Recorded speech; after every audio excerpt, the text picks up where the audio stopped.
अगर सज्जन मेरी सगी बहन नहीं है तो आपने सारी जिंदगी उसे मेरे बराबर क्यों रखा? लगता है तुम्हारे बड़ों ने बड़ों की इज्जत करना नहीं सिखाई।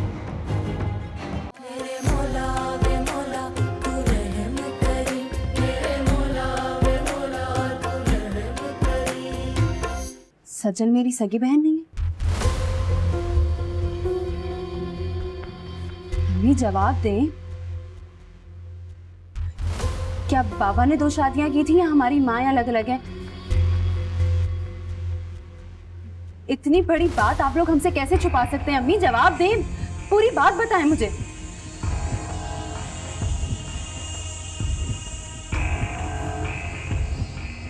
अगर सज्जन मेरी सगी बहन नहीं है तो आपने सारी जिंदगी उसे मेरे बराबर क्यों रखा? क्यों सच नहीं बताया कि हम सौतेली बहनें? अम्मी जवाब दे, मेरा दिमाग माफ हो जाएगा। क्यों इतनी बड़ी बात छुपाई हमसे? सारी जिंदगी सज्जल के साथ मेरा मवाजना होता रहा।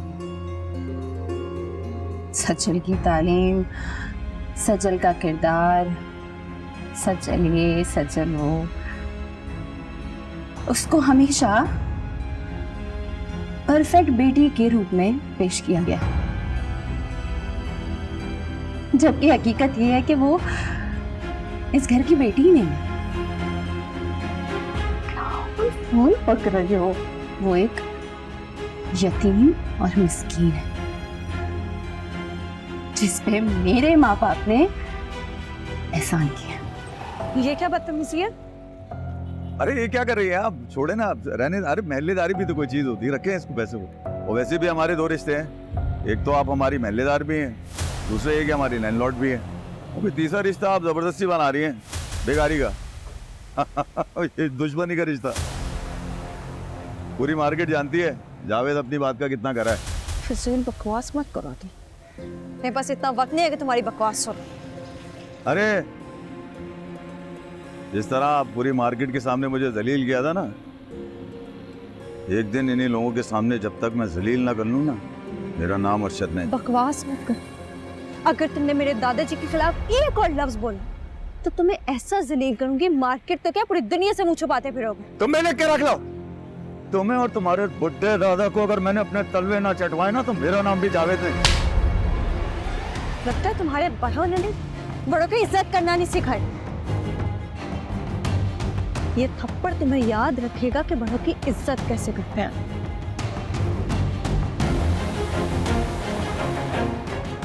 तुम जिस दिन से इस घर में आई हो ना, सन्नाटा ही हुआ है।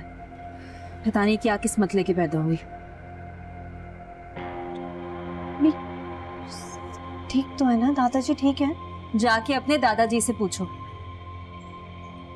इनको इनकार करके उनको पता नहीं कौन सी पट्टी पढ़ाई है तुमने। इतनी बातें सुना के गए मेरी अम्मी को। चुप कर जाओ, ये ना हो कि कहीं का गुस्सा तुम पर निकले। यही तो गलती है आपकी। जहां गुस्सा करना होता है वहां नहीं करती, इतनी औलाद को धुतकार देती। चले जाओ यहाँ से। जा रही हूं।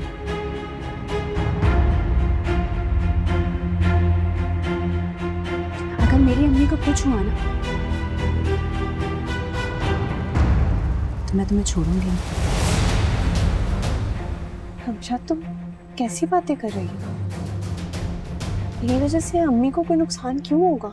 अपनी ये ड्रामेबाजी ना दादाजी और अम्मी के लिए रखो कि कोई ये लोग बेवकूफ बनेंगे, मैं नहीं। मैं बहुत अच्छी तरह जानती हूँ तुम्हारे और जुनैद के बीच में कुछ चल रहा है। मुझे उस लड़के में कोई इंटरेस्ट नहीं है और ना ही मुझे शादी का कोई शौक। अलबत्ता तुम्हें ये शौक जरूर है और तुम्हें ये शौक मुबारक हो। बस कर दो दोनों, बस कर दो। मेरा सर फटा जा रहा है। जाओ यहाँ से। मैंने इस रिश्ते से खुद ही इनकार किया था। मुझ पर किसी का भी दबाव नहीं था। किसी का दबाव नहीं था।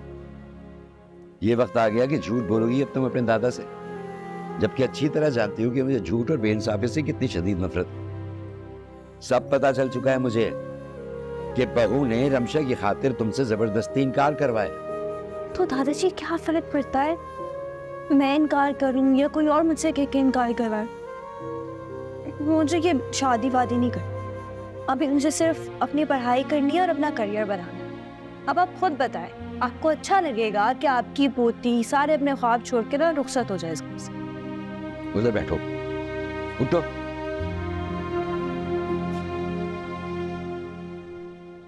जुनैद बहुत अच्छा लड़का है और सोफिया भी तुम्हें औलाद की तरह प्यार करती है। मुझे यकीन है तुम्हारी पढ़ाई पे उन्हें कोई एतराज नहीं होगा। दादाजी प्लीज भूल जाएं इस बात को, मुझे नहीं करनी शादी, और शादी की वजह से ना मेरा फोकस डाइवर्ट हो जाएगा। और वैसे भी तो रमशा मेरी बहन है, अगर मेरे बजाय उसकी शादी वहाँ पे होती है तो इससे अच्छी क्या बात हो सकती है? ये क्यों नहीं समझती हो कि मुझे तुम दोनों ही अजीज हो, तुम दोनों की खुशियां अजीज हैं मुझे। लेकिन ये राबिया ने मुझसे गलत बयानी करके दिल दुखाया है मेरा। वैसे आपने अम्मी को बहुत ज्यादा डांटा, वो हर्ट हुई और खुद को कमरे में बंद किया। हाँ, उल्टा चोर कोतवाल को डांटे, हर्ट होके कमरे में बैठी हुई है। इतनी जवान बेटियों की माँ है, अकल नाम को नहीं है उनमें। छोड़ो परे, तुम बताओ तुम्हारी पढ़ाई लिखाई कैसी चल रही है? अगर तो मेरे दादाजी का दिल करे और वो मुझे दुआएं दे दे तो इंशाल्लाह इस साल भी टॉप करूंगी। ये याद रखना कि अपने दादाजी से ये वादा किया हुआ है तुमने कि ना कभी तुम उन्हें मायूस करोगी और ना शर्मिंदा करोगी, इसलिए टॉप करना जरूरी है। ये प्यारे दादाजी, आप ऐसा कह भी कैसे सकते हैं? मैं अपने दादाजी की इज्जत पर कभी आँच नहीं आने दूँ। अच्छा आप मान जाए ना, सॉरी। चाय पिलाओ। फौरन ही काम कह दिया मुझे, चाय बना के लाऊं और मैं जा रही हूँ। दादाजी नाश्ता तो करते जाए। भूख नहीं है मुझे। तुम पाची क्या हो क्या पाची, रात गई बात गई, गुस्सा थूक दीजिए। बाजार जा रहा हूँ मैं, कुछ मंगाना हो तो बता देना। मुझसे नाराज है? अच्छा मैं काम करती हूँ, मैं सोफिया आपा को कॉल करती हूँ और उनसे कहती हूँ कि सज्जन के साथ आकर मंगनी की रस्म कर जा। मम्मी मैं ये शादी नहीं करना चाहती। तो कभी ना कभी तो रुखसत होना ही है ना। सोफिया आपा इतने चाह से रिश्ता लेकर आई थी, अब्बा जी भी यही चाहते हैं। तुम्हारी दुश्मन नहीं हूँ, मैं जानती हूँ कि तुम्हारा रुझान कहीं और है, इसी वजह से मैंने मना भी किया था। मम्मी आप क्यों जिद कर रही हैं? आप जानती हैं ना कि मेरी क्या प्रायोरिटीज हैं। ठीक है फिर बयाने दो, सज्जल अगर मना कर रही है तो बेकार है। मगर यह भी तो मुनासिब नहीं लगता कि एक बहन का रिश्ता छोड़ के दूसरी का थमा दिया जाए। तुम अभी सोफिया से इस बारे में कोई बात ना करो। अरे भाई ये क्या बात हुई? सज्जल को अगर शादी नहीं करनी है तो उसमें मेरा क्या कसूर है? मुझे तो इस रिश्ते से कोई एतराज नहीं। तभी सिखाओ इसे, बेबाकी की भी कोई हद होती है। कब कहा और किसके सामने क्या बात करनी है, इतनी अकल तो होनी चाहिए ना लड़कियों में। जी बच्चे। रही बात सोफिया की, तो जो तुम्हें मुनासिब लगे वो बात करना। दादाजी पागल हो क्या?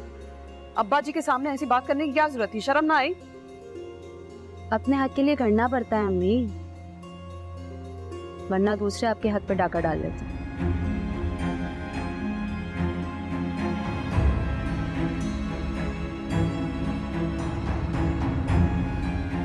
पर रुक गई हो क्या? पता है ना कि सोफिया आपा अब्बा जी को कितना मानती है। अब्बा जी से बना कर रखो, इसी में फायदा है। ज़बान काबू में रखो। Are you ready to experience the biggest exhibition of the year? ARY Gold Street Experience Exhibition, 5th December, PC Hotel, Karachi में।